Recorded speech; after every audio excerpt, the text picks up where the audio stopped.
Hi అండి. ఇప్పుడైతే నేను ఒక స్పెషల్ రెసిపీ చూపించబోతున్నాను. దీన్నైతే మిల్క్ కేక్ అంటారు, ఇంకా కలాకండ్ అంటారు.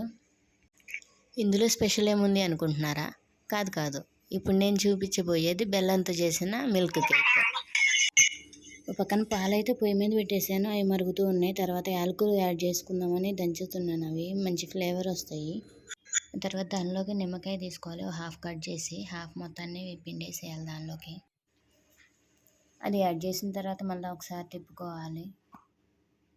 నిమ్మరసం యాడ్ చేసిన తర్వాత పాలైతే విరుగుతాయి.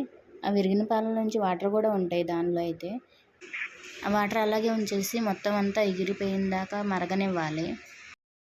అలా ఉడికితేనే స్వీట్ చాలా టేస్టీగా ఉంటుంది.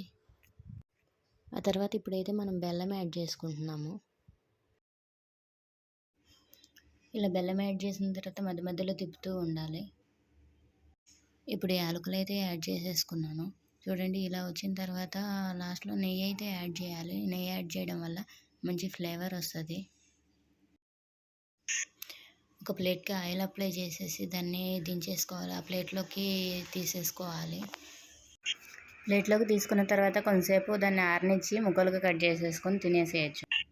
ఈ స్వీట్ తింటున్నంతసేపు నాకైతే జున్ను తిన్న ఫీలింగ్ అయితే వచ్చింది. బెల్లం యాడ్ చేయడం వల్ల నాకు ఆ ఫ్లేవర్ అయితే అనిపిస్తుంది. ఇది ఫ్రెష్ పాలతోనే కాదు, విరిగిపోయిన పాలున్నా కానీ వేస్ట్ చేయకుండా ఇలాగైతే చేసుకోవచ్చు. స్వీట్ చాలా ఇష్టపడతారు పిల్లలు కానీ పెద్దవాళ్ళు కానీ, ఎవరైనా తినవచ్చు. దీని ప్లేస్లో బెల్లం ప్లేస్లో షుగర్ వేసుకోవచ్చు, ప్లస్ బెల్లమైనా వేసుకోవచ్చు.